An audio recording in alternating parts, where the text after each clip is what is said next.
Cookies तुम्हारे लिए लाई हूँ। बिला वजह सहमत की तुमने। दुआ, मैं घर के करीब हूँ लेकिन जवेरिया सो गई। तुम अभी फौरन नीचे आ सकती हो? अजलान, मैं तो बहुत ही खतरनाक ट्रैफिक में फंसी हुई हूँ। अब तुम दरवाजे पर किसी हेल्पर को दे दोगी जवेरिया को? ओ अजलान, तुम आए हो? तबाह कर दूंगा।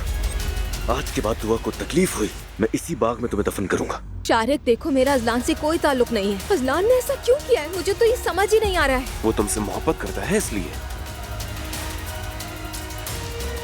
ऐसा करो, इस किचन की सारी पुरानी चीजें हटा दो।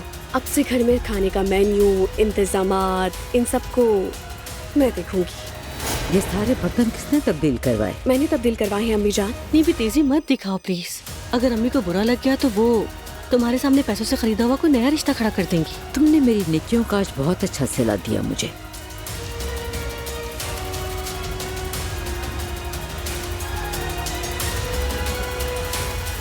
तुम्हारा मकसद क्या है? आखिर करना क्या चाहते हो तुम? तुम दो मर्दों को एक दूसरे के खिलाफ कर रही हो और विक्टिम बन रही हो।